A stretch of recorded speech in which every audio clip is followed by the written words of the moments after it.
Good evening. Welcome. We'll get started in just 1 minute. If someone from the audience could let me know in chat, they can see and hear me. It's always helpful to us.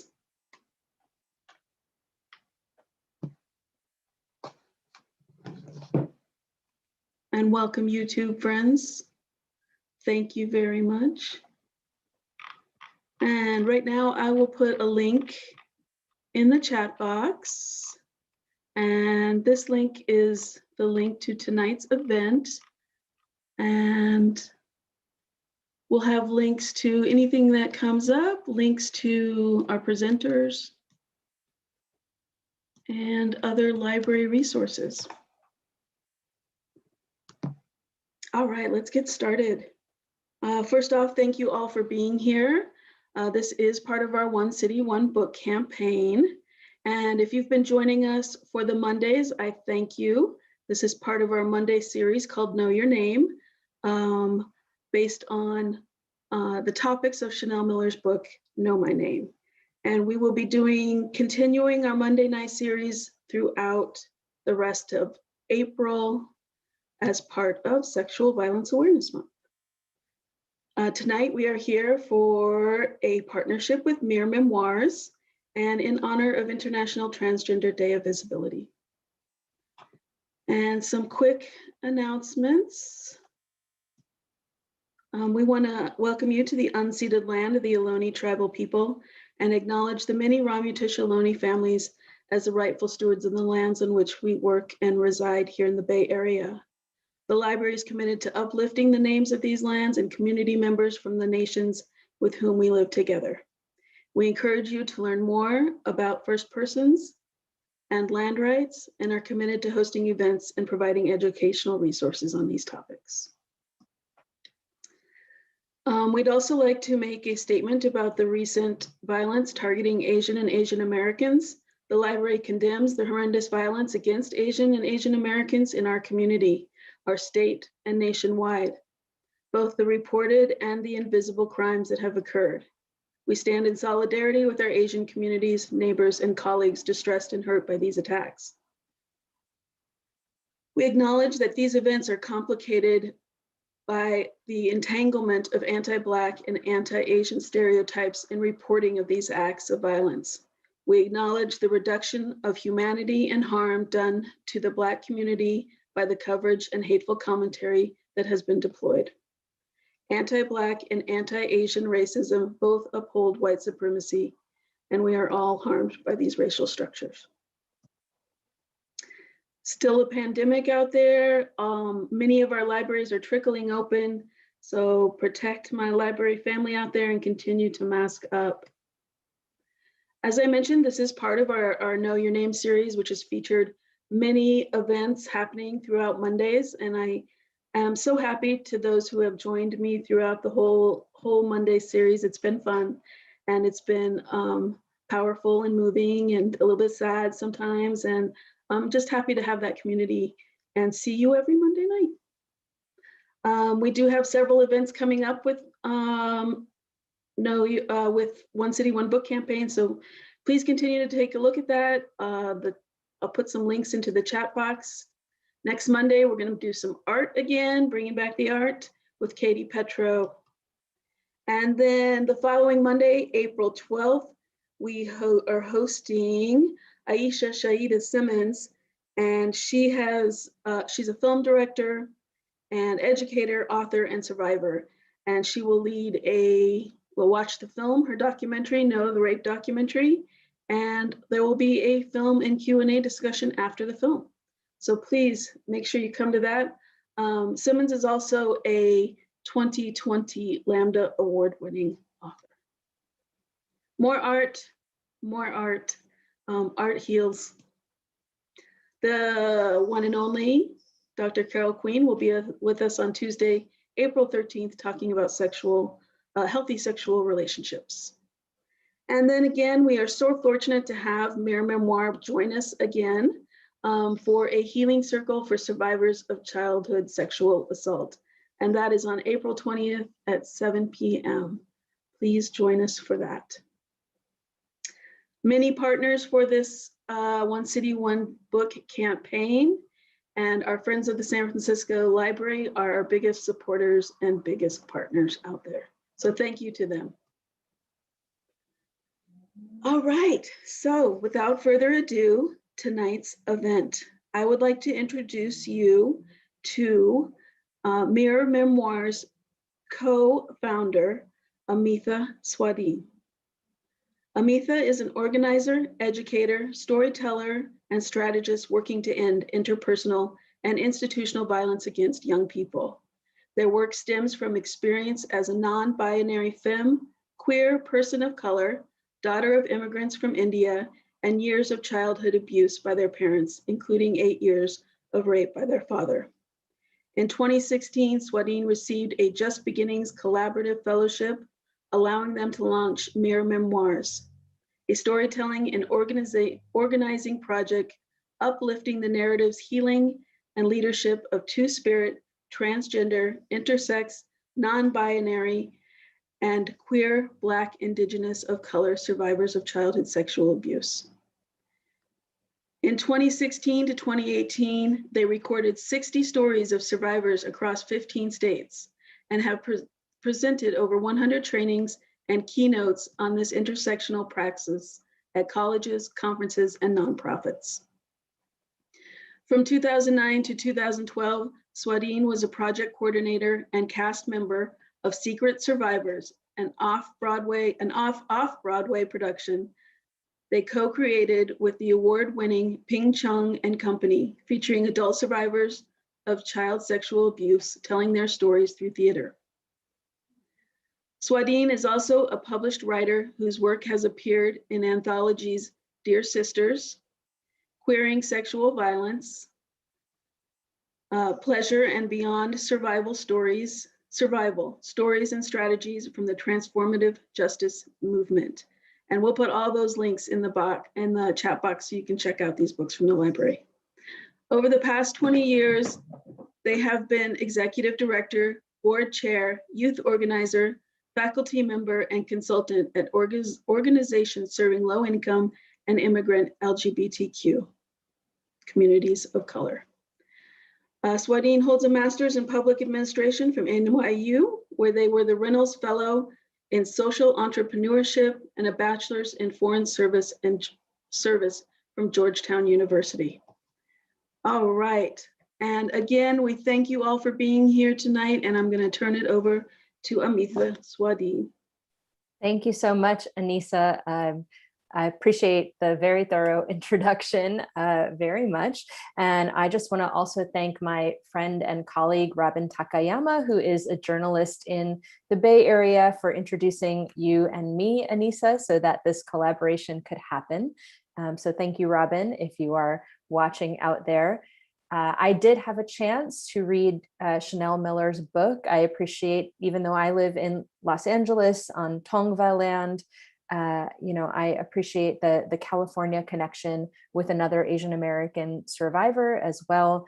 So much love to you, Chanel, for sharing your story. We all know very much in Mirror Memoirs the power of storytelling, and particularly the way that it creates containers for survivors of sexual violence, those of us who live with the constant global pandemic of rape culture and sexual violence.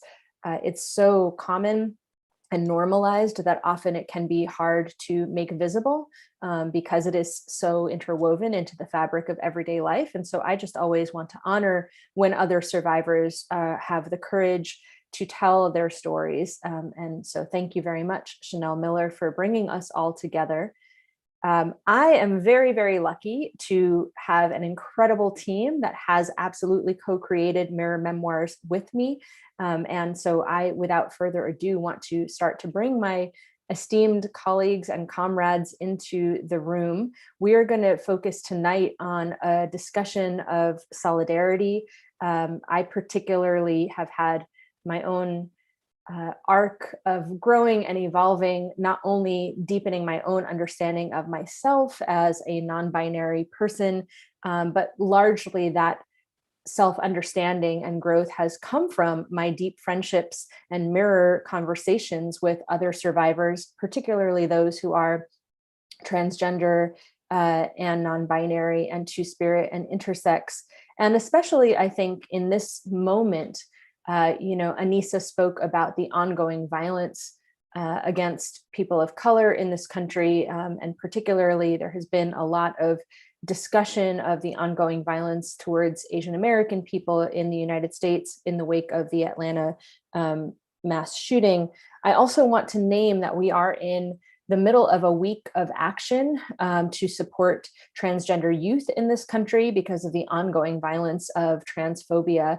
And so I am just very, very aware all the time that for myself as a survivor, many of the spaces that have been created by other survivors for survivors to gather and to heal and to organize together often leave out some of the most vulnerable survivors in our community.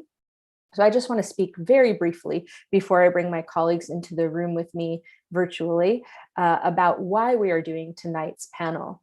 So as you may know, March 31st is the International Day of Transgender Visibility, and Mirror Memoirs specifically uplifts the leadership and healing and stories of Black and Indigenous survivors who are two-spirit, transgender, non-binary, and or intersex, and particularly those who were assigned male at birth. And there's a couple different reasons for that specific focus. In 2011, which incredibly was already a decade ago, what is time? If this year has taught us anything, truly, it is to question the construction of time, I think. But nonetheless, it was a decade ago that this study came out by the American Academy of Pediatrics. And that was as I was finishing the work on secret survivors in New York City and preparing to move across the country to Los Angeles. And I was a graduate student at the time, finishing my master's degree. And I really thought I had stumbled onto something, right? The art of storytelling, the power of storytelling to bring particularly assigned female at birth survivors or cisgender heterosexual men or transgender masculine people. That was the nuanced gender identity spectrum of the cast in Secret Survivors. And we didn't have any trans feminine survivors in our cast at the time, which was really more of a reflection of my own lack of community with a lot of trans feminine people a decade ago. And I came across this statistic that was newly published at the time from the American Academy of Pediatrics. And you can find this statistic on the Mirror Memoirs website because it's truly what launched the whole project. And they found that gender nonconformity in children is a risk factor for being raped or sexually assaulted, so for being targeted by sexual violence before the age of 18. And they also found that male assigned at birth children who are gender nonconforming are up to 6 times likelier to be targeted in that way. And the data, just so you know, from the Centers for Disease Control in the Adverse Childhood Experiences study is already that 1 in 4 girls and 1 in 6 boys will be raped or sexually assaulted by the age of 18. And that's across cisgender, transgender, non-binary gender identities. So what are we saying then if the American Academy of Pediatrics is telling us that assigned male at birth children who are gender nonconforming are up to 6 times likelier to be raped or sexually assaulted than their gender conforming peers? It means that the most vulnerable survivors in childhood to experiencing sexual violence are in fact the very same people in adulthood who are most vulnerable to experiencing sexual violence. And that is assigned male at birth people who are trans feminine or who are effeminate and gender nonconforming visibly in some way. And when we think about who has become the face of movements to end sexual violence in this country, we have, generally speaking, those of us who are assumed to be cisgender women or who identify as cisgender women, we have largely left transgender women, two-spirit femmes, non-binary femmes, and intersex femmes who are all assigned male at birth out of the equation entirely. If anything, they're an add-on, right? How many times do we go to survivor-led events and hear like women and trans, as if it's an add-on? And I just want to offer tonight's audience and folks who are watching the recording later the question to grapple with of what would a movement to end sexual violence and rape culture look like if we actually just uplifted and began with the stories and experiences and needs for support of trans feminine survivors, of assigned male at birth, gender nonconforming survivors, and particularly those who are Black and or Indigenous. And so tonight I am very, very lucky to be graced with the company and the wisdom and really the leadership of three folks who I follow in Mirror Memoirs who fit into those identity categories. And so I will introduce them in the order that they are speaking on tonight's panel. And then once I'm done with the brief introductions, I'm going to ask all three of them to turn on their cameras and join us for this virtual panel. So we're going to begin tonight with Santos LaRose, who is a mixed race Latinx and Indigenous two-spirit femme hailing from Arizona. She has spent the last decade in the San Francisco Bay Area, living, loving, breathing, and screaming as a poet, writer, sex worker, grassroots organizer, and activist. She is an advocate for sex and gender justice, environmental justice, prison abolition, workers' rights, anti-fascism, and anti-capitalism. Santos is a self-described downtown girl in an uptown world, and she enjoys spending her time with her loved ones, reading and writing poetry and fiction, dancing, laughing, and playing tabletop role-playing games. And she says, see you on the dance floor. So welcome tonight, Santos. Thank you for being here. Next, I'm going to introduce, and Santos is a recorded storyteller and core member in the Mirror Memoirs audio archive. Next, I will introduce Ebony Ava Harper, who is a Mirror Memoirs board member. We are so lucky. Ebony is a Jamaican descendant, Sacramento-based, nationally recognized activist, philanthropist, writer, creator, life and world changer, advocate for marginalized communities, and truly a tremendous inspiration to many, including myself. Harper left the California Endowment in 2019 to step into the role of the director of California Transcends, an organization that she envisioned and founded. This statewide initiative works to promote the health and wellness of transgender people throughout the state of California. She's a recipient of the 2019 Stonewall for Freedoms Award, awarded by San Francisco Mayor London Breed's office, the first trans person to host the California State Capitol 2019 tree lighting with Governor Gavin Newsom and first partner Jennifer Siebel Newsom, and she was the Grand Marshal of Sacramento Pride in 2019. She has been an international keynote speaker on trans issues, climate crisis, and global justice. And finally, I want to introduce Ducky Jones, who is also a recorded storyteller and core member of Mirror Memoirs. Ducky is a 40-year-old multiracial Black and Latinx, intersex, queer, non-binary, disabled, chronically ill, neurodivergent activist for low-income, disabled, LGBTQIA+, and undocumented communities. As a disabled person, Ducky wants to assure our gaps in access are attended to and our collective voice is heard. They feel most fulfilled when able to educate communities on disability justice, sexual assault, and allyship through storytelling, poetry, writing, spoken word, and rapping. In addition to being involved in Mirror Memoirs, Ducky is an educator with the Fireweed Collective and is on the advisory board of Borealis Philanthropy. Ducky is motivated by involvement in disability justice work because the change they advocate for personally affects them. So everyone tuning in tonight, let's give our panelists a warm welcome. Thank you, thank you, thank you for being here. I invite you to turn on your cameras. And we did a little preparation for you all tonight. We've got a set of questions that we're going to start with, and then we are going to invite you throughout the evening to go ahead and add any questions or comments you may have. And we will have our friends at the San Francisco Public Library feed those questions up to us, and we will try to take your questions at the end. So let's begin. So folks, as you know, Mirror Memoirs is actually an abolitionist organization, meaning that as an organization, we do not believe that police, prisons, or state-controlled institutions such as psychiatric institutions will ever end rape culture, will ever end child sexual abuse, will ever truly keep our people safe. As a survivor of multiple forms of violence yourself, including child sexual abuse, why do you believe that abolition is necessary and that police and prisons are not the answer to ending sexual violence and rape culture? Santos, I'm going to begin with you. Thanks, Amita. Well, just to put it pretty plainly, prisons don't work. And that's just the fact of the matter.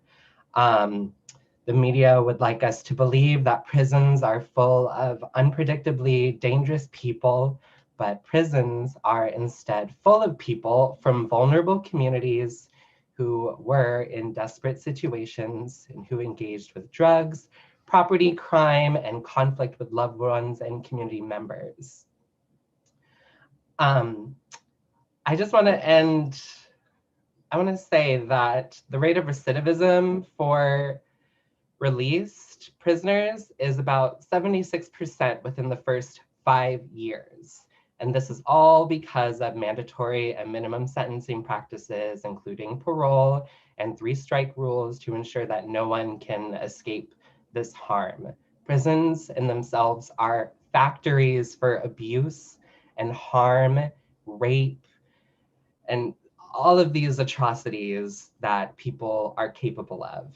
And a lot of people tend to not think of prisoners as an oppressed class, which they definitely are. And also, just to close out, if you're thinking that, what exactly could a world without prisons look like? Prisons are unnatural. Somebody made prisons, so they can be unmade. We can have a world without prisons and police and all of these systems that are designed to target our vulnerable communities and tear our families apart. I believe in dreaming of a bigger world, and I encourage everybody else to imagine a world without police or prisons. Thank you so much, Santos, for kicking us off this evening with that beautiful vision. I love inviting everyone in the chat to start dreaming, put on your most expansive political imagination hat and seriously dream with us. Ebony, I would like to turn the same question over to you. Why, as a survivor of multiple forms of violence yourself, including child sexual abuse, why do you believe that prisons and police will not be the answer to ending this violence? Amita, I first want to recognize Santos and thank you for talking about how prison go into how the industrial complex goes into low-income neighborhoods and prey on vulnerable people. We have to address that first. I grew up in the hood. I grew up in South Central, and I saw a lot of abuse that was that the police kind of instigated. Not kind of, that they did instigate. And I saw the cycle of prisons and even in my family, immediate family, you know, I have family members that were in and out of prison. Did it teach them anything? Absolutely not. It taught them how to be better criminals. And then when you factor in, I know a lot of people are like, well, why are we talking about abolition? Why is this important? Because we're talking about trans people. And trans people are one of the vulnerable populations that get shipped off to prison and get caught in that circle. And we're even more vulnerable to sexual violence in prison than other inmates. You know, I have friends that have been sold for cartons of cigarettes, and I have friends that have been gang raped in prison. Sexual violence doesn't stop on the street. It's very prevalent in jails, and not only by the inmates, also by the CEOs and guards. When I was a young person, I was put in the back of a police car, and you know, the officer was trying to have me sexually. That happens a lot to trans people because sexual violence isn't usually about sex. It's about overpowering someone and getting the power from them. And we need to know why that person needs to do that. I also want to talk about statistics. Out of every 1,000 sexual assaults, 995 perpetrators will walk free. That's remarkably most of these people. 230 are reported to police. 46 reports lead to arrest. 9 cases get referred to prosecutors. 5 cases will lead to a felony conviction, and 4.6 rapists will be incarcerated. That's an incredibly low number. And so most of these rapists are walking free. Most of this stuff is not even reported. People love to try to poke holes in prison abolition by saying, what about the rapists? Do you want them just wandering around? But the reality is they are wandering around. Between the unreported cases and the rapes that never go to trial and the trials lost in plea bargains are accepted, are fewer than 6%. Beyond policing environments in which sexual violence is the currency of survival, is not making anyone safer. And so in my closing, I would say I don't believe in incarceration. I was in and out of the juvenile system as a youth. And what I really needed was some love and compassion.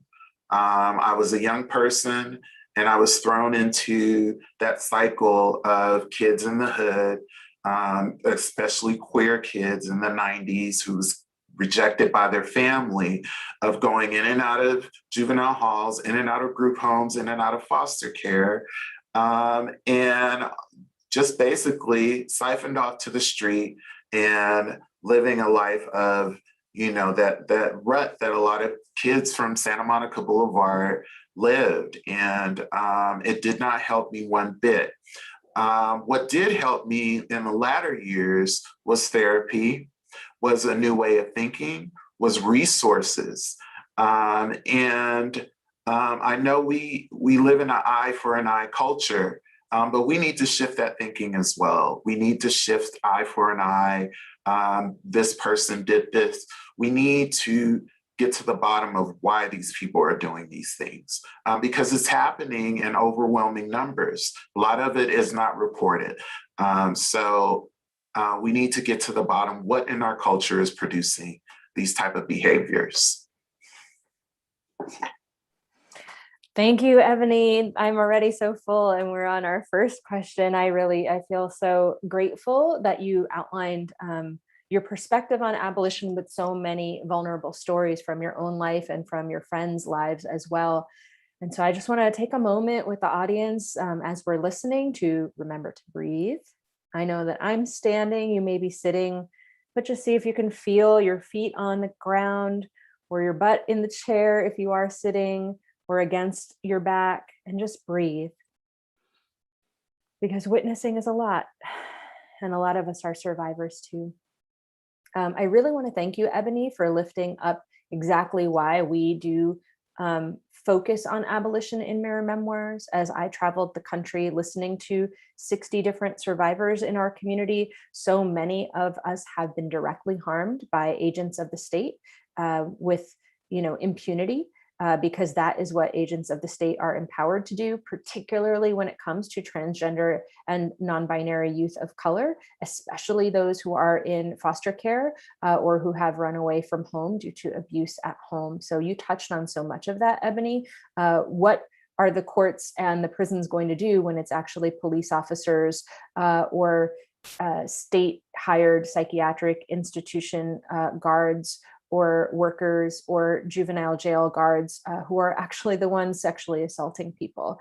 And that is a question that we are constantly having to grapple with in Mirror Memoirs, because that's where so many of our members have been harmed. So thank you so much for bringing your own survivorship and your friends' survivorship into the room in that way, Ebony. Ducky, the same question for you. I would love to hear what brings you personally to the politic of abolition as a survivor yourself. Thank you, Amita. And also thank you, Santos and Emily, for sharing. Um, yes, I. It's been a long journey of the abolition and being against prisons and finding the best solutions. But as we touched on, as trans folks, we the top populated in the prisons. But I want to get even deeper, even more specific. As Black, Indigenous, Brown, disabled folks, within the system, how that affects us, how it targets the low income, and these are the folks that's populating the low income neighborhoods: the Black, the Brown, the Indigenous, and disabled folks. And I don't see prison as the answer, and it never has been. Um, as Ebony touched on, it continues to further perpetuate sexual violence, sexual abuse amongst the inmates, specifically Black, Indigenous, trans, non-binary, intersex folks. It's not a solution.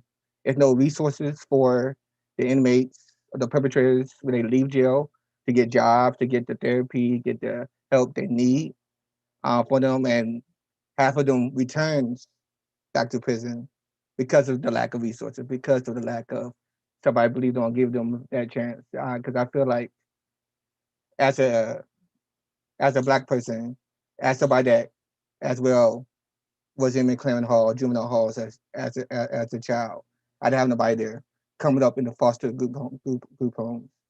Um, I see how what I needed. What I needed was not to be locked up like a caged animal. What I needed is somebody to care for me, somebody that would support me, be there for me. Prisons is just another way to show for police to show their power, to show their privilege, to bully us as Black, Brown, and trans and non-binary folks. And one discussion is out there as an intersex person. Nobody's discussing how mutilating a child is also a form of child sexual assault. Nobody's seeing doctors getting put in jail because of them sexual assaulting an intersex child. That's a form of sexual abuse. That's child sexual assault. So why the police not going towards them? So it's the layers of privilege, the layers of power, the layer of the institution, how messed up the institution is medically, industrially, in society. So I feel like Santos said, are we thinking about the big picture? I dreaming big. What do a world will look like about prisons? Maybe dream big. We all talk about re-trauma, and how we continue to be triggered, be re-trauma. The perpetrators also, we don't know what the perpetrators have been through. So it has been no therapy. So what about a rehabilitation where they are being held accountable for their actions? Not saying that this is a way for them to escape their accountability or run away from their accountability, a place where accountability system, where they get the therapy, where they get the resource, where they get healed, because they need to heal just like the survivor needs to heal. I admit I was one of those people that like, I don't want my perpetrator around. I want them to be locked up, be gone. But I came to a point and no, they may have came up with some trauma that is unsaid, untreated, not looked at, and the prison will continue to further along the trauma until they is able to get that resource or that help they need. So I feel like dreaming big. Is a way to help perpetrators? It's like was mentioned before. Prisons was handmade. So just like you handmade them, you can unhandmade make them and make handmade resources, handmade rehabilitation for the perpetrators, for the survivors, where we both get healed in all natural and they can be held as accountable. So that's my closing, and thank you everyone for sharing your part. Thank you. And we are just getting started, folks in the chat. Now you see why I feel so lucky that we all get to benefit from your collective wisdom tonight. Truly. Thank you, friends, for kicking us off with such powerful remarks. Ducky, you raised the good work of our comrades at the Intersex Justice Project, who are absolutely talking as intersex people about the fact that they have survived this form of child sexual abuse in the form of forced non-consensual surgery, usually as babies. So please check out their work if you're not already familiar with it. And all three of you started to actually bridge to our next question, which I'm grateful for. So we talked about why not prisons, why we believe in abolition. And, myself, as well as a survivor of childhood rape by my father, I wasn't always an abolitionist. So I just want to say to folks who are listening at home, if you're on a journey, we just invite you to be with us in the question, right? And when you allow yourself to grapple with the reality that police do rape people, especially people in our community, then you have to start to grapple with, well, if not prisons, then what else? And Santos and Ebony and Ducky already started us down that path. But I just want to name that in her talk with journalist Robin Takayama to open this series on One City, One Book, Chanel Miller spoke about the reality that victims of sexual violence often mistakenly absorb our perpetrators' shame as our own. And Chanel spoke about healing, right? We know it's a journey. We know it's not a finish line. It is a process, particularly for our communities where the trauma of the state and the trauma of civilian hate violence are ongoing. But that healing as a process, as an alchemy, as I have come to think of it, is really about reclaiming our wholeness as human beings. And so you all started to touch upon like, okay, not prisons and not police. And so instead, I am reclaiming my wholeness and finding my healing through these different practices. I'm wondering if you would be so generous as to share with us what healing has looked like in your journey as a child sexual abuse survivor and as a Black or Indigenous person who is a two-spirit, transgender, non-binary, and or intersex. And so Santos, we'll begin with you, if you would be so kind to tell us a little bit about your healing journey. My healing journey, long, definitely. I have a lifetime of generational curses to break. So for me, that's looked like a decade of therapy and somatic work and like actually learning to trust my physical self with other people and like not in this very explosive way that I like would act out on like deep in my trauma, you know. My healing has looked a lot like countless hours of introspection, of being alone, and also being with others, being with my loved ones who love and support me through so many different transitions, in my life, like through shitty partners and awful breakups, messy abuse situations for years. It's hard. But I don't think it's impossible for any of us. As a survivor, I've learned to lead how my own healing looks like and name what resources I need when I seek it. And I choose not to be around or associated with my harm doer, just at all, ever. And I have been empowered enough to actually plant my foot in the ground and hold that line. And that's something that's so important to me and something that my loved ones have given me that I'm so thankful for. Thank you, Santos. That resonates with me so much that it's so important for all the survivors who are tuning in tonight, just for us. I feel the same way. I have not spoken to my father since I was 16. I'm 42 now. And I think too often we're told that forgiveness is the only way forward. And I really appreciate you lifting up that boundaries, like very firm boundaries, can also be a way forward and an absolutely legitimate way forward.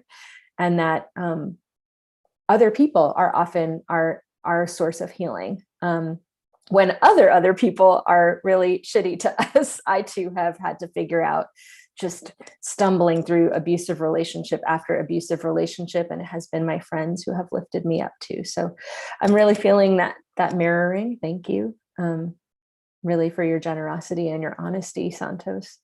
Ebony, Where has healing come from in your life on your journey as a survivor?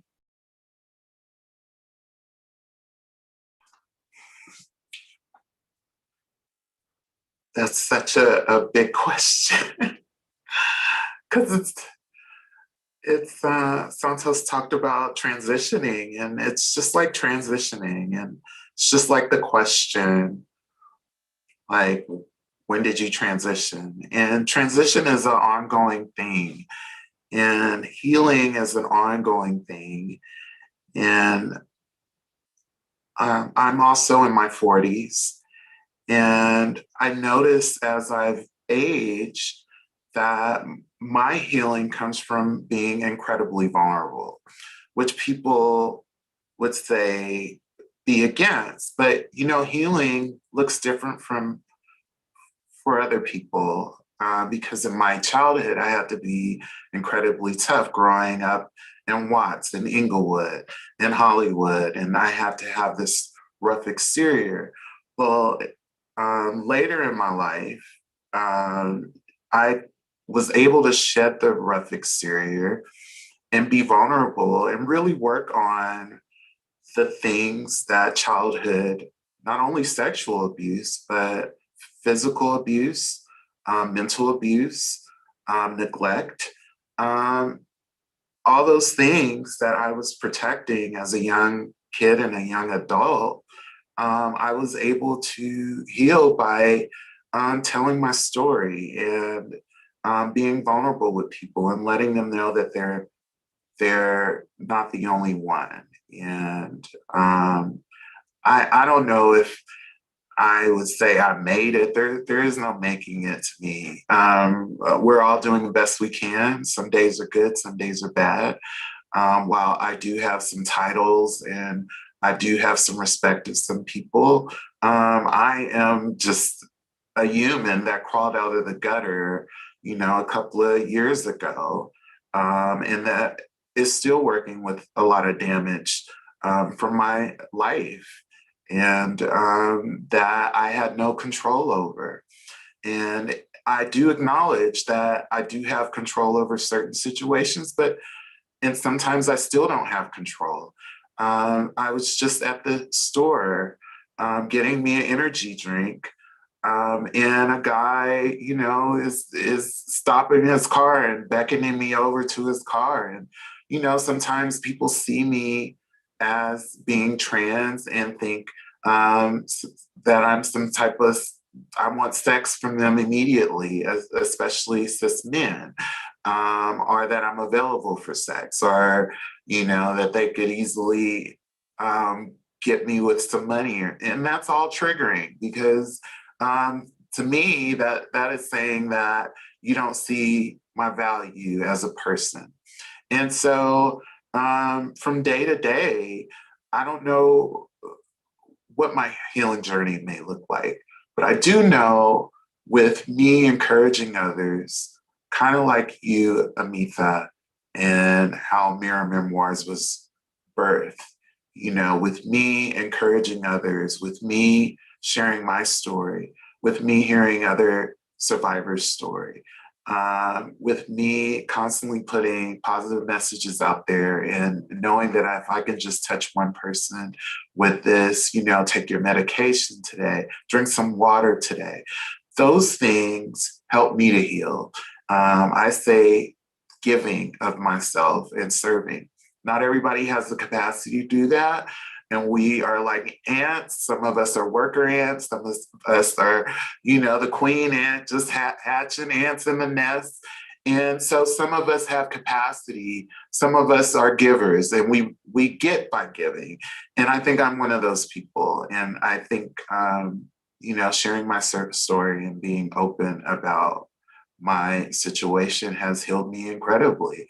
And saying when I'm having a bad day, changing the way that leadership looks like. We don't have to hide behind some facade and some perfection thing that's that Western culture has did to the world, where we have to look perfect. My perfection is in my imperfection, and the days where I don't feel like going on, and I get on Facebook and I talk about it. Some people say don't spill all your business on Facebook.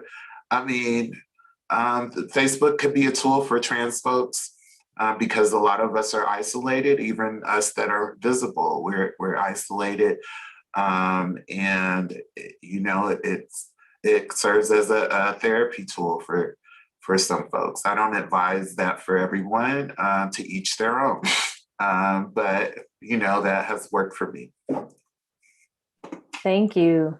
I so appreciate the way that you share on social media. If folks don't follow Ebony already, you should, because it's true. You are very vulnerable and generous and uplifting. And I often feel held by your messages, truly. Ebony is also a Cancer, not surprisingly. So I see that maternal energy, the way that you care for your community and your people. So thank you for all the ways that you give. We're lucky that you receive through giving. So thank you. Ducky, if you would be so kind as to tell us, since we know that you are an abolitionist, where has true healing actually come in your journey? I feel like a loaded question. It's been a journey. As somebody that is coming from an abandoned, neglectful childhood, being raised in foster homes and group homes, and being sexual abuse, sexual assaulted within the system, and conditioned in a way that I'm supposed to just continue to walk and just push it aside and not cry about it, not talk about it, not deal with it, and conditioned as a boy or as a male of not crying, toughen up, turn the other cheek, keep walking. It was hard, and throughout my childhood, knowing that I'm the oldest in my family, I always felt like I need to stay strong and be that person to not show feelings, not to process emotions. So I held it all. I held it all in, all through teenager, adulthood, and it's like it's been hard even when I was, and then going through different abuse that I didn't even know I was in. I knew I was in a situation that was abusive, but I was never healed or dealt with my previous abuse, whether it was sexual or physical. That I was not. I was scared to leave a current abusive situation that I was living in. Um, it wasn't until 2012 where I started volunteering with the LGBT Center and doing things for them that I was found out that I was in an abusive situation. Wow, I found out that I gave the courage to leave out of an abusive situation. And I've been to therapy, been to all, but none of it was clicking. Therapists that did not care for me, therapists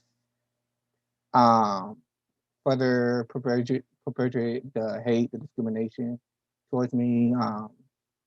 They focus more on my disordered eating than me as trying to heal from sexual assault, sexual abuse. So my healing didn't really start to after I had a conversation with my mom and found out that I was intersex and how I was mutilated as a child, and that was starting my processing of, okay, this shit is real. I need to start dealing with this. And coincidentally, that same year, 4 years ago, it's 2016, when Memoirs started, I happened to bump into Amita at Gender Justice in LA, and for some reason it connected us in that way, and I was shared my story. That year, that December of 2016 was my first time ever opening up and speaking about my experiences as child sexual assault. I think that's what began my healing right then and there when I was able to share my story. And that just further strengthens my experience through storytelling, helps and promotes the healing. And I was able to start my healing from that step. I was able to find ways to stay in touch and stay in move with Memoirs through the conference in Sacramento in 2017. I was able to find my voice and start including people that was more positive in my life than negative in my life that will promote my healing, promote promote my growth and give me that space to be vulnerable. Because I was that, as much as my sign is Leo, I want to be, but I'm a Cancer moon, so I am emotional. I got 3 places in Cancer, so I'm very emotional internally. Um, it's a fight. It's a total fight. But I surround my people that they're all survivors, that understands me, able to do work, facilitating, training on survivorship and believe in survivors of sexual assault, and having loved ones that's here with me now that will sit there and listen to me, no matter how long or how triggering the topic may be, or how hard it might take on the capacity to sit there and say, hey, Ducky, speak. Affordable, I hear for you. And knowing that it's able to go to the doctors, because it's triggering, not just as a trans person or non-binary person accessing medical institution, but as an intersex person, knowing that my experience with the medical institution, and how I have to not only claim my advocate for my gender, how I have advocate for my being intersex, and how that plays to re-traumatizing and have to continue to relive me being sexual assault and mutilated as a child. So it has been a process, but I feel like now I'm in a place where I use my platform. Poetry, like you heard earlier, I like poetry. That's my form of release, form of getting out there dancing. I let it. I love to dance, and I let it get out there. And dancing, writing, poetry, and found new love for nature has been great. Healing, and I have come to a place where healing is not one stop shop. It's an ongoing, everyday thing. And I feel like when I support somebody else, I'm healing. Every time I support somebody else that's dealing with sexual assault or any type of trauma, that's my healing, because I know I'm able to help the next person with my voice, with my platform, with me being vulnerable, and open that space for others to be vulnerable as well. Thank you. I so appreciate you. I was just putting in the chat, Ducky, how folks can get connected with Mirror Memoirs, because I just so appreciate that you lifted up so many of the spaces that we have co-created. When I first met many of you in 2016 or 2017, I literally thought I was just doing an audio archive project. And then it was in conversations with each of you that I was like, we need to be together in a room. And that's what led to the first healing circle that you're talking about, Ducky, in 2017. And of course, it's been 5 years now, and we're a full-fledged organization. And I just want to let folks who are tuning in know that every piece of this organization has been co-dreamed up. Like it wasn't just me sitting in a room by myself being like, I don't know. I literally just thought I was doing an audio archive. And then folks were like, what if we had healing circles? What if we started to train other folks in our methodology and in our analysis? What if we actually created a network of mutual aid, and now we have a member support fund that's actually helping people get their needs met during the pandemic? Now we have monthly membership meetings. So, I really appreciate you naming this work together that we have all literally woven together, Ducky, as part of your healing. So I am going to put, for folks who are in the chat, who are like, how do I join Mirror Memoirs? Folks, you can fill out the short survey that's now in the chat, and you'll be put on our email list in that way. I think that when we are experiencing so much prolonged and repeated trauma in our childhoods, it is a very particular kind of journey. And then for those of us who, I obviously have a very different gender identity. I think we all do from each other on this call, but being someone who's female assigned at birth and now is very cis assumed, mostly because I like to wear lipstick sometimes when I do talks. I was a very visibly non-binary child, and that was a big part of the way that I was harmed.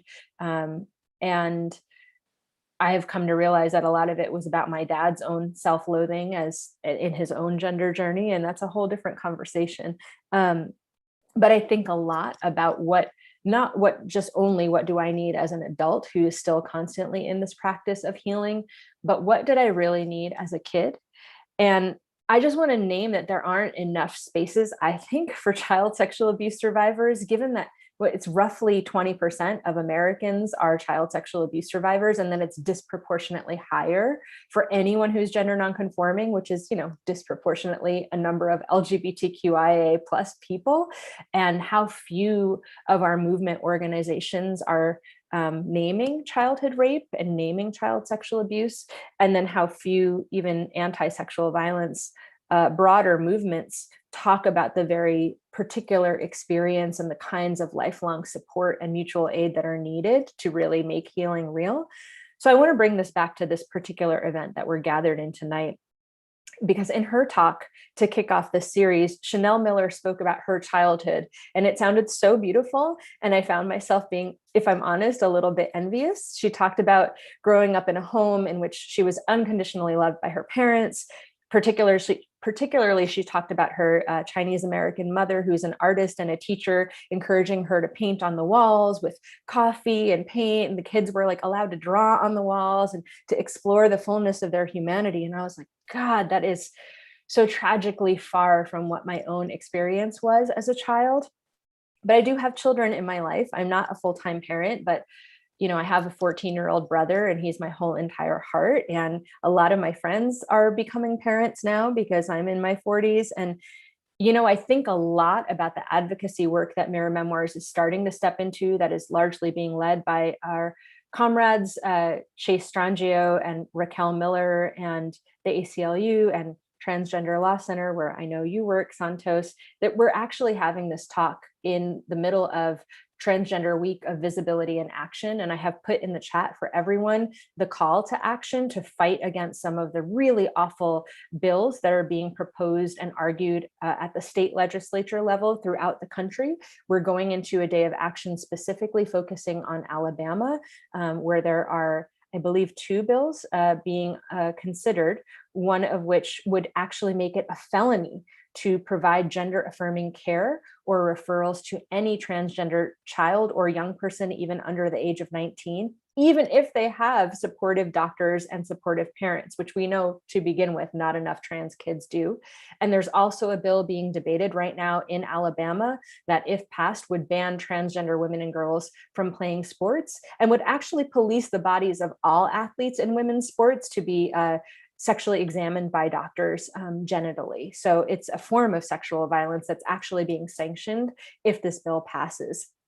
And I'm naming these 2 things together, right? Because I hope for all children to have supportive childhoods. And then I'm also so cognizant that for anyone who is transgender or gender nonconforming as a child, and particularly those who are male assigned at birth, that's so far from the reality of what so many of us are growing up with. And so when I ask you to dream the biggest, holding your own tender inner child self close to your heart, and like really thinking not just in terms of what you need today in this moment to heal, but when you think about what it would have looked like for you to grow up in a world in which all Two-Spirit, transgender, non-binary, and intersex children can enjoy the level of love that Chanel Miller was describing, right? What would that world look like? What would be different in that world versus the world that we're currently living in? A world in which you could have thrived as a child in the fullness of who you truly are. And Santos, I'll ask you to kick us off with that answer. Thank you. Thank you for naming those 2 things that are working in tandem together all around us and around kids every single day. I just had a moment where I closed my eyes and I imagined what a baby Ebony and Ducky and Amita would have looked like and how adorable y'all are and must have been and still are. I know I was adorable. I was a pageant kid, so do the math. I know it's very, very hard being a woman, all the time, right? Like in any situation at any given moment.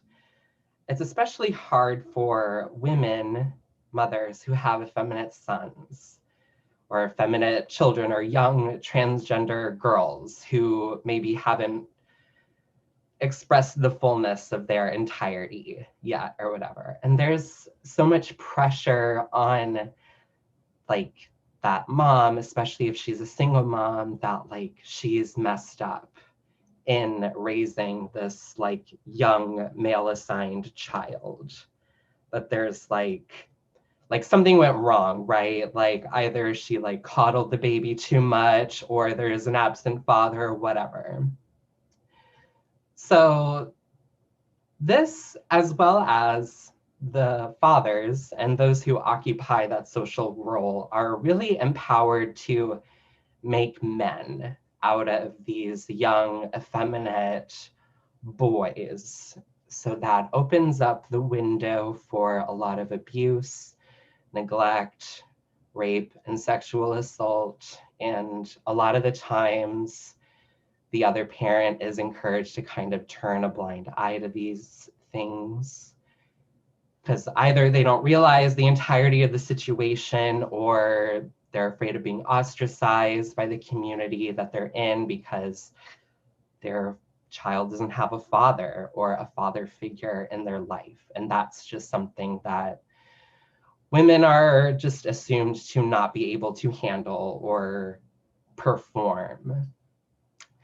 And hearing you talk about Chanel Miller's childhood, of like all this, like I imagine like just like light and pretty lace curtains and color everywhere, and that sounds really lovely and fabulous. And I think of the summers that I spent at my grandparents' house when I was young, and my mom would send me to my grandparents' house to get me out of the house for the summer, away from my stepdad and my brother, who were my abusers. And I had a great time there all the time. It was always just me there, and I would hang out with my grandma, and we would cook and garden and watch old movies together, the whole thing. And she was kind of a Scarlett O'Hara type. You know, she like walked in a room, she really walked into the room, you know, like left a hole in the wall when she walked into the room. And she had a house that was full of angels, like everywhere, like paintings, tchotchkes, figurines, like of all different kinds of angels, like ones that looked like people, others that looked abstract in shapes.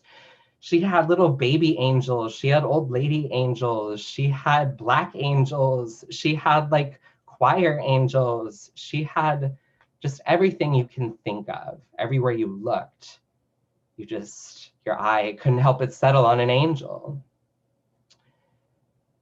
And I just remember feeling so safe there, and wrapped up and warm and held in that space. And I just really wish that every gender non-conforming child can experience what it's like to have at least just one family member that really embraces them and lifts them up. Yeah, so anyways, be nice to your effeminate sons. Thank you. Thank you, Santos. Yes, to that vision and that prayer, may all gender nonconforming children have at least one person who loves them and makes them feel safe the way your grandma did for you. I'm glad you had her. Ebony, what about you? What's your vision for what it would be like to live in a world in which all two-spirit, transgender, non-binary, and intersex children can enjoy unconditional love? Santos just touched on so much of my childhood, of having a single Black mom parent from Jamaica that's deeply religious. In fact, she's a pastor. And having an effeminate son, a son who wanted to play with dolls, a son that dressed up in her church hats and was walking around in her shoes, and a son that identified at 5 years old and was like, I'm a girl. I'm gay, which was the only language that I had at the time to describe what I was experiencing mentally. And being shamed from the gate. And I didn't have a safe space as a child. I didn't have anything, nowhere safe. And like many Black trans women coming from where I come from or coming from anywhere in the world, we have no safe space. And sometimes we spend our lifetime without one safe space. And I think back of all the beatings that I got because I had behavioral issues as a kid, because I was reflective of my environment. But they thought, just like a lot of people of color, you beat it and you fix it, and I think that's handed down from slavery. But they just beat me more and more, and I became more and more unruly, more and more less focused. And my mom gave me to my brother, who was really violent towards me. He was 250 pounds. I was like 60 pounds. And he would beat me until, he would sweat. And I mean, just the thickest belt I can remember, and just beating on top of beating on top of beating. He's the first person I can remember actually having hate in my heart towards this person, and having the smile in his face, and really having some hate in my heart because I didn't get any love from the people who were supposed to protect me. And so, what would it have take for the little Ebony? And I just want to clarify that not all trans people identify themselves as little boys when they were younger. Some still identify as little girls, but for me and Santos, we can say that where I say I was a little effeminate boy, and I liked all things feminine, and I was shamed. I was laughed at. It was a joke until I got into my preteens. Then there was an issue, and I needed to be paraded in front of church and get the gay demon out of me, and go to therapy. And there was something psychologically wrong because I came out as gay or trans as a kid, and there's something wrong with me. Or I was exhibiting behavioral issues because of sexual violence, because of abuse at home, and because of neglect. I had a single Black mom who wasn't never home. She was out trying to hustle to feed the kids. And then, like Santos touched on, there was embarrassment when it came to me as a kid. And I was embarrassed. I was trying to pray this thing away. Why can't I be like my brother, like playing football and all these? Why aren't I attracted to those things? Why am I attracted to the feminine things? And so what I would have needed is unconditional love. No matter where I was in my experience, just to love me and let me develop as a child and love each phase that I went through. We may go through many phases throughout our childhood and throughout our lifetime. And we should be loved and appreciated for each phase we go through. Protection. I needed to be protected. I needed to feel protected. I had none of that as a kid. I had no protection. I very rarely felt love as a child. But I was one of probably the most loving kids you could ever meet. I was picking flowers and bringing them home to my mom, and I faced a lot of rejection because my mom was hardened, because she didn't get a lot of love in the world, and so the young me would have been loved. The young me would have been given flowers back, would have been provided in a safe space to just explore who they are.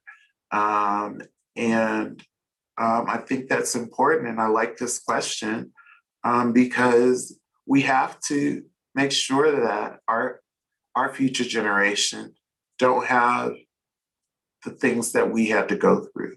And sometimes when we spot that type of parenting, we can be that one savior like Santos's grandparents. You know, we could be a safe space, you know, if you're close enough to the family where that kid could have one outlet at least and remember, oh, Amita always greeted me with a smile and made me feel safe about who I was.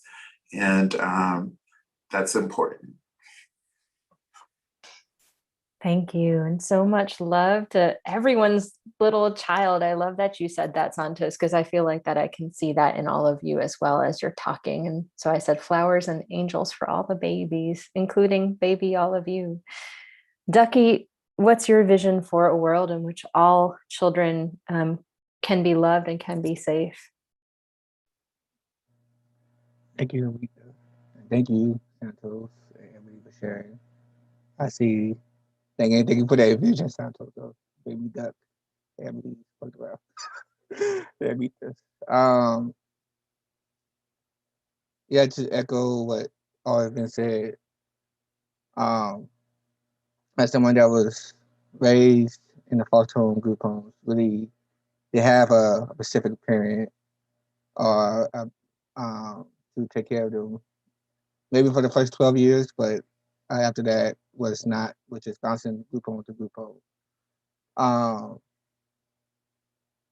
It was hard to find that acceptance. Like as child, we are, our boys or males, we conditioned to be, we supposed to play something like this. Male colors is linked to a gender. How colors is linked to a gender. How different activities is linked to a gender. How different things in school, plays, dancing is linked to a linked to a gender, or games. Even every games, board games that you play outside is linked to a gender. And seeing a world where kids is high rate of committing suicide or whatever, homelessness, youth homelessness because of not being accepted at home and not being loved for their gender, whether it be trans, non-binary, intersex, or gender non-conforming. One of the highest rates in the state of the country of youth, trans, non-binary folks of homelessness.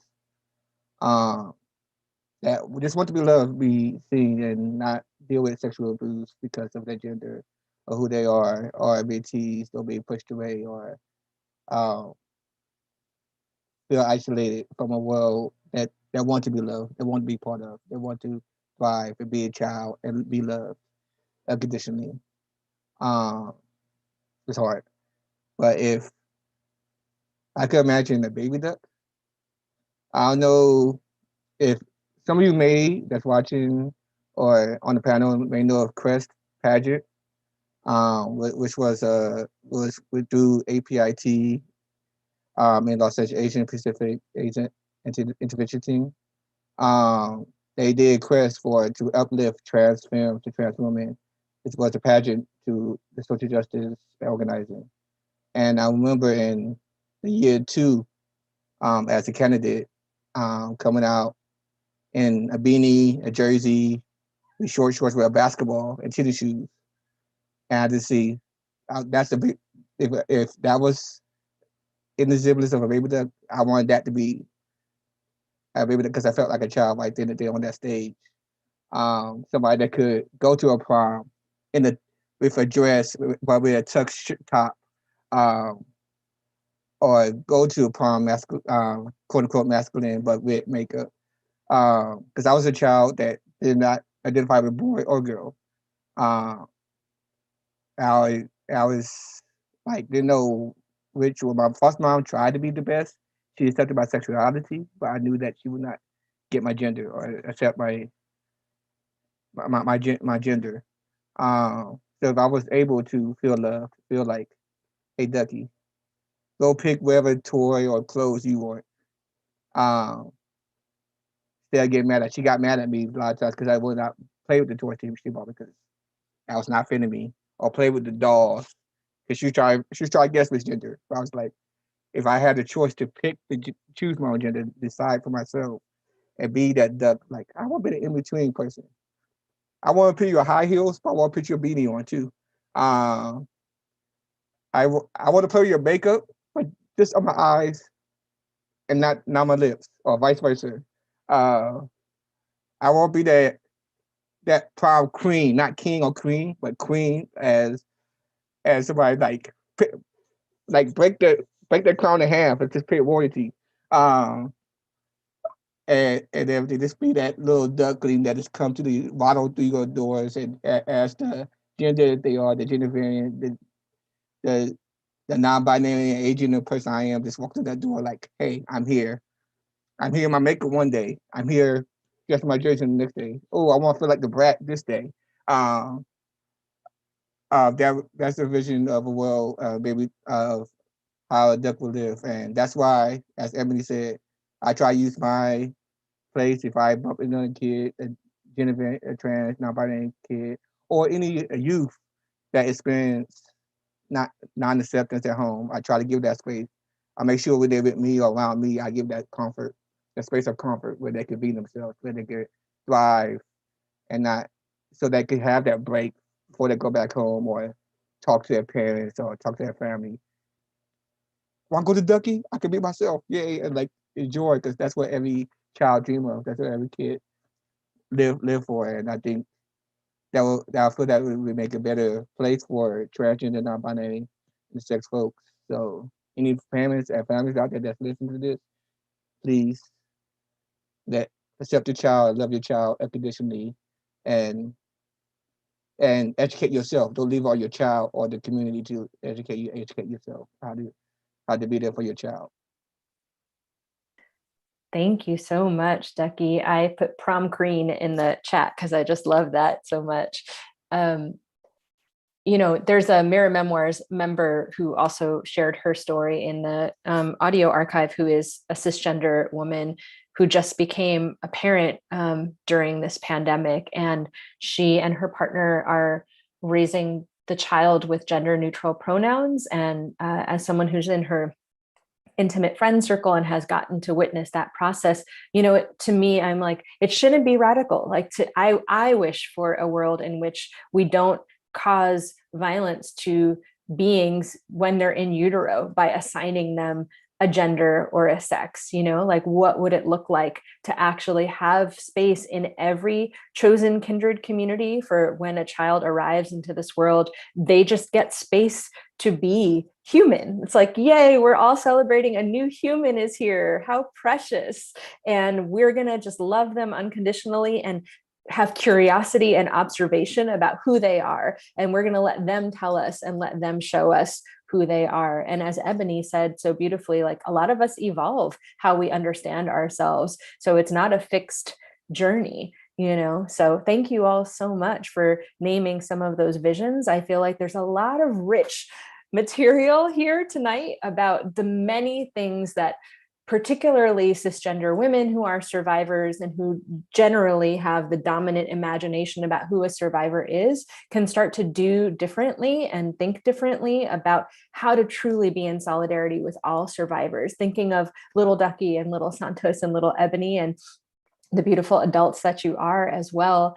I also want to name that we have a lot of Cancer energy on tonight's panel. I know, Santos, you're also a Cancer, and Ducky, you have a Cancer moon, and I'm also a Cancer. And in fact, I have my Cancer necklace on. So all the maternal or paternal or parental, beautiful, nurturing energy that we're putting out. I have been so sad thinking about all of the trans children. Two of my friends are mothers of Black trans girls, and one of them in Arkansas. And I have been just thinking about all that their families are going through with this wave of state violence, with these terrible bills. And so truly, one of the things everyone tonight can do is to learn about the bills that are being proposed, call those governors in Alabama, in Arkansas, in South Dakota, and beyond.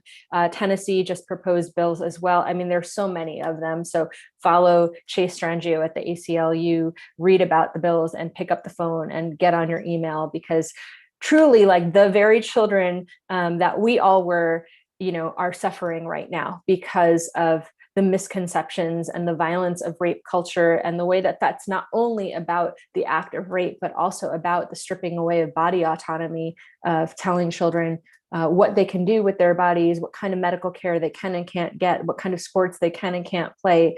There are just so many ways that we are all taught to be violent and transphobic towards children, that are layered upon the violence that also allows for child sexual abuse to happen. So I'm calling tonight upon all of our accomplices to grow wings and be those angels that Santos was calling in for your child self. Anissa, I want to check in with you about time and about questions. If we have any questions that have been offered by the audience. I've got some other things that I want to ask our folks if we do have more time, but I know that it's already 8:19, so just doing a check. We always have time.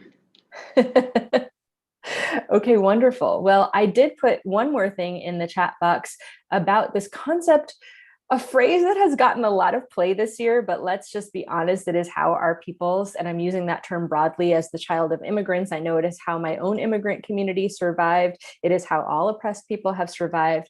But this phrase of mutual aid is having a moment in pop culture during this pandemic. And I do want to name that in our own relational network in Mirror Memoirs, we did start a new member support fund during the COVID pandemic. And we did our first round of fundraising in December. We were able to raise and redistribute $50,000. That's $50,000 to 95 different transgender, non-binary, intersex, and two-spirit BIPOC child sexual abuse survivors. We gave 95 different people $500 grants.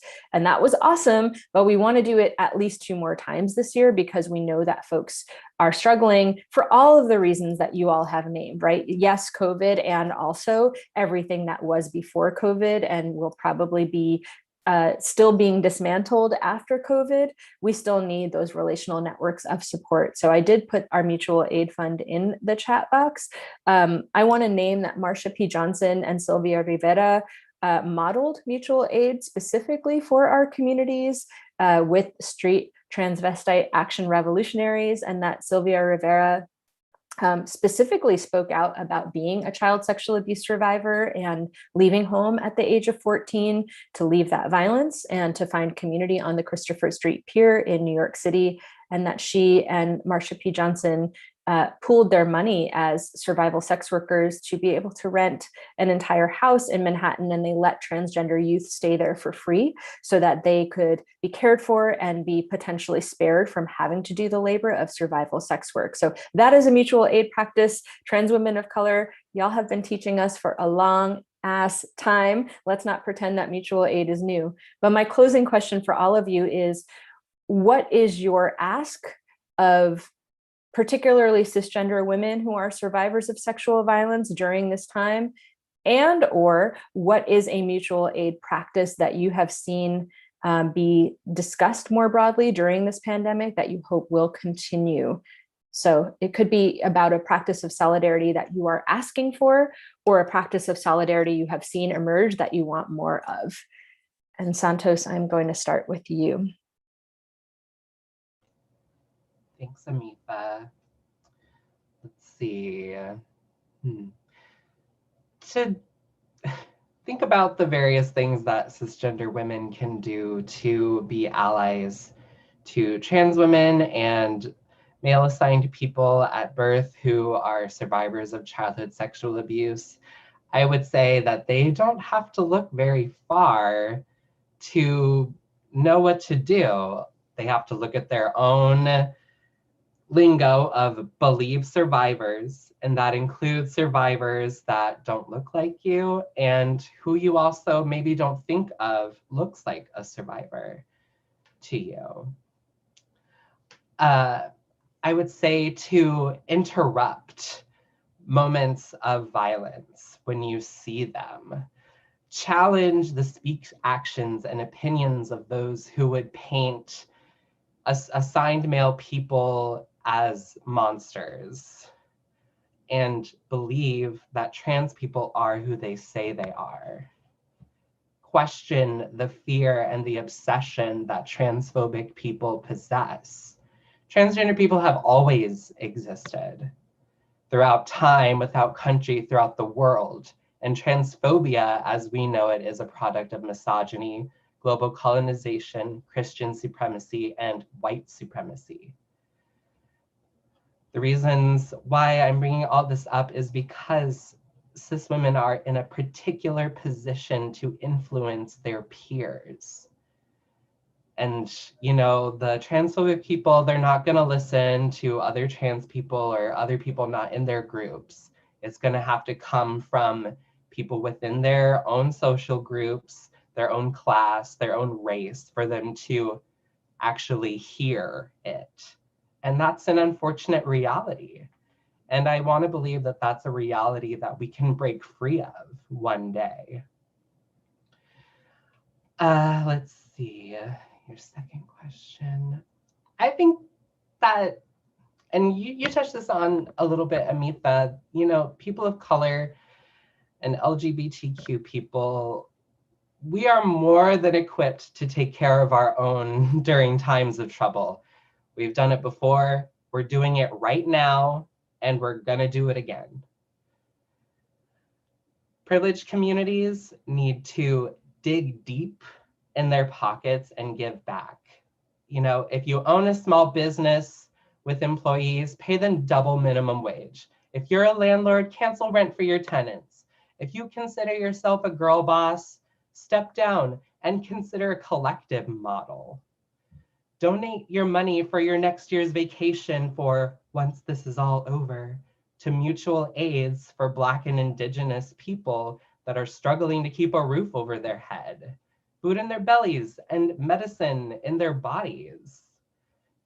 I would ask them to please not be afraid to lose money. There will always be more money, new possessions, and new upgrades. For the next year, I would challenge the cisgender or cisgender adjacent people in the audience to say no to money. Say no to the newest and shiniest upgrades. Say no to keeping up with the Joneses.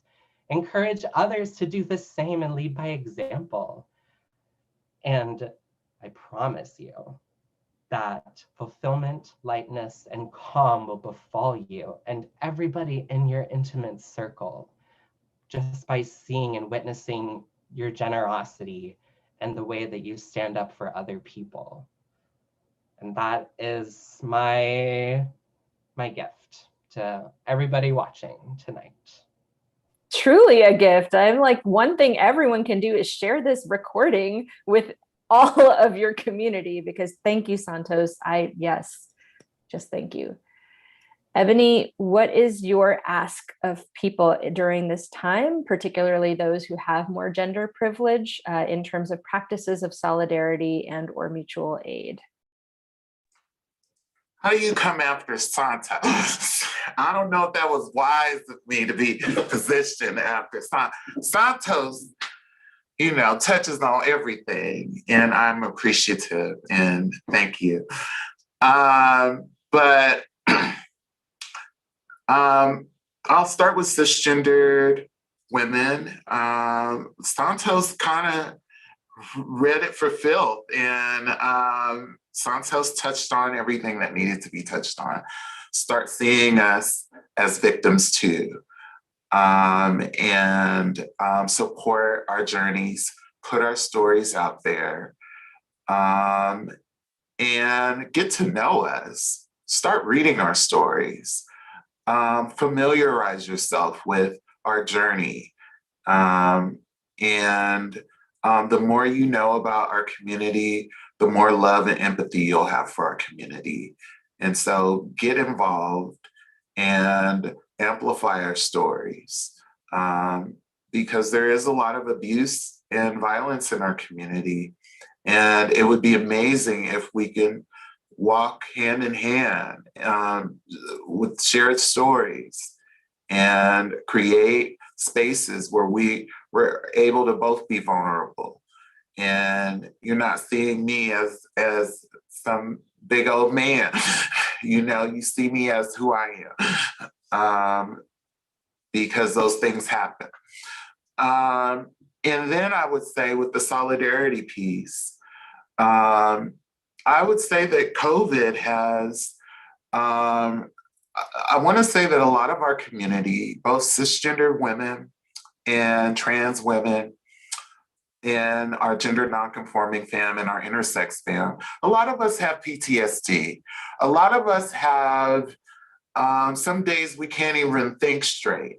And what the COVID has done is allowed us to work from home, has allowed us to try various ways to get our work done. And I want to encourage that people in power continue to support people with disabilities, because disabilities aren't always visible. And, you know, if you've suffered childhood trauma, if you've been in the military, if you have lived in this society for any amount of time, you have some PTSD, and those things show up in different ways. And I like that we're able to work from home. A lot of Amita is familiar with my fight and a place that I worked because I wanted to work from home because going to work was unsafe for me. Actually, you know, I would get harassed on the train. I would get harassed in the office, laughed at, teased. That's a lot for someone in the community. And I just felt that I can handle my work better at home. So sometimes solidarity is kind of looking at the total situation and not seeing us as pieces of meat that is only here to produce, and see us as whole human beings and people that have had experiences. And we don't have to share our experience with you, but holding empathy is an incredible solidarity tool. And that means that you have to move beyond your thinking.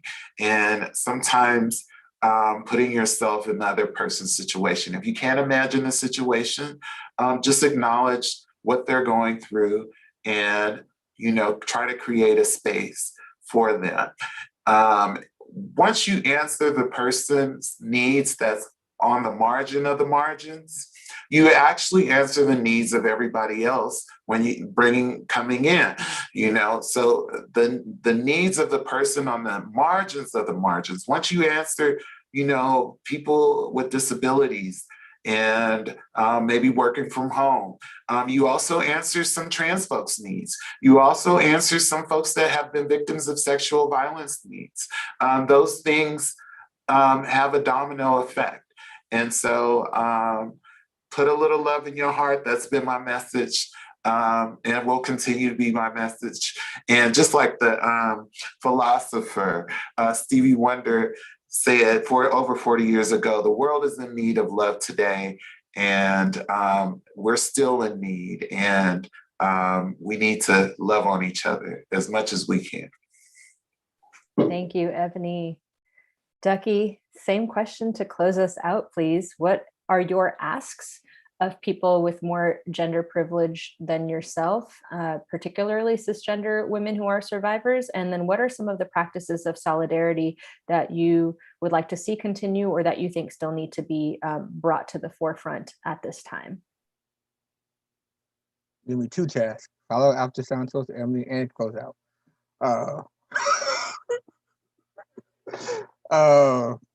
But as a Leo, I'm up for the challenge. Yeah, they ready to fulfill. It's short. Just get over yourself. Stop fucking equating gender with sex. Assault don't got a gender on it.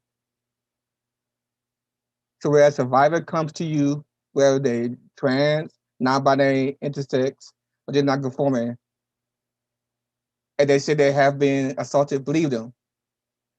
As Santos says, interrupt. Interrupt. Be that voice and use your privilege as change. Say, oh, wait a minute, I'm not the only one that experienced this. The trans woman over there, I know, experienced sexual assault. That non-binary person could experience sexual assault. That trans man over there could experience sexual assault. That intersex person could experience sexual assault. So what cis women got, or cisgender folks in general got mixed up is where sex and gender is one thing, which is not. It's two different things. Sex, if you need a little bit of education, sex is what between your legs, and gender is how you identify. Gender is who I go to bed as, and sex is who I go to bed with, the epidemiology. So believe survivors, believe trans, non-binary, intersex survivors. Since people won't listen to us, we don't got our voice is awfully silent. Use your voice to be the loudest. When it's marching to protest about believing survivors or trans, non-conforming, non-binary, you should be in the forefront. You should be out there holding your hands and come with me. Don't leave us behind. Because you can stop, you can interrupt, you can stop the progression of sexual assault to trans, non-binary, and sexual, specifically Black, Indigenous, brown folks of color. So that's my ask of the cisgender women or cisgender folks. So if you're listening, please educate yourself. It's not up to us to educate. We should not be here telling you how to actually be allied to us. You already know this. And to further educate, is Google out there for you to further educate yourself as well. How to be there for others. Ebony brought it to the table, so thank you. Disability. As somebody that is Black, trans, non-binary, and disabled, and chronically ill, I didn't see. I've been hearing folks through this pandemic. Oh, I know what disabled folks go through now, or chronically ill folks go through being at home. Stop that shit. That's non-disabled folks. No, you don't know what we go through on a day-to-day basis. Pandemic may have brought that light to you, may have brought that into your brain that now, oh shit, this is what disabled chronically ill people go through. Yes, you feel in the type of you are forced to be home by a pandemic. This is our day-to-day lives, whether we deal with visible or invisible disability. This is our day-to-day lives. So most of us has to work from home because we cannot physically able to do it, go in and do the job, whether we are, especially added trans or non-binary on top of it, not feeling safe, not being respected in our gender. So what you gonna do? Mutual aids. You can do further than mutual aids. Pay that person's rent.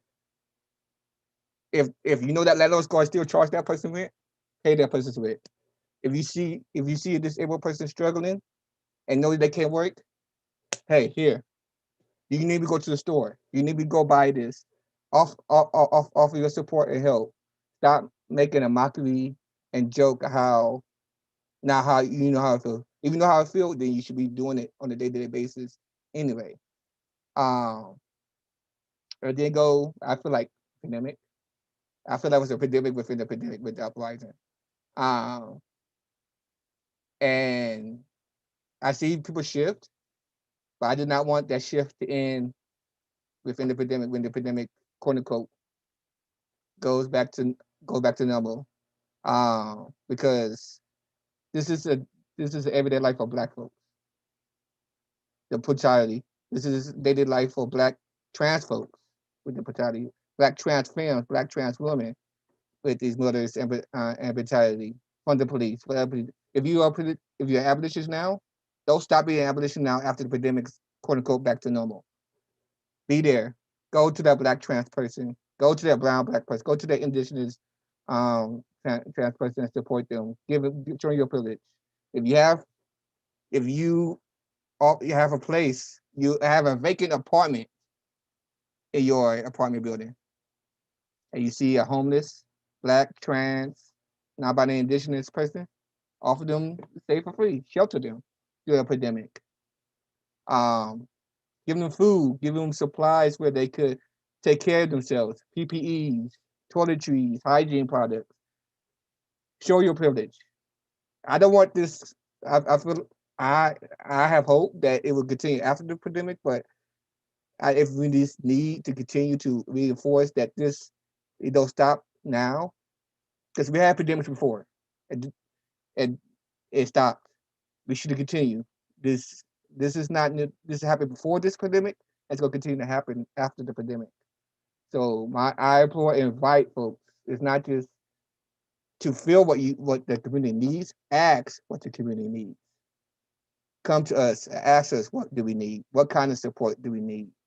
Not just act like or pretend or know that you want we need, because you don't live us our day-to-day lives. So ask us, support us, listen to us. Don't just hear us. Listen to us, see us, hold us, witness us. Lend your shoulder for us to cry on, to be vulnerable with. Use your privilege in all forms of families. You got to be financial, it could be tangible, it got to be physical, it could be tangible, it could be invisible. As long as you offer that support where you feel like your privilege is needed to continue to support us through this and after this. Thank you so much, Ducky. Thank you to all of you, Santos, Ebony, and Ducky, for helping us close out our evening with this wisdom. I am loath to close things up because I don't get to see any of you enough because you all live in the Bay and I live in LA, and I'm like, let's just keep talking. But I'm sure you're tired after sharing so vulnerably from such a personal place. So I just want to deeply thank you truly for your generosity. I know how much it takes to lead with your story. And so just want to honor your rest. I hope you do get to rest after this. I hope that folks in the chat are appreciating. Can we all just give our panelists tonight some love in the chat box? And I want to name that our co-director of Mirror Memoirs has also been here virtually in the chat, Jaden Fields. And I am so lucky to work with all of you to keep weaving this container of relational support and love and care and healing. So thank you again.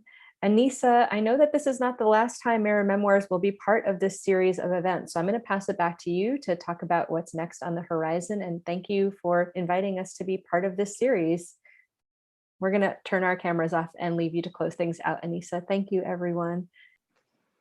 Santos, Ducky, Ebony, Amita, thank you all. That was such an amazing discussion, and for sharing your humor and your joy and your stories and your knowledge and educating us, and amazing. And yes, this is not the last time we will be partnering with Mirror Memoirs.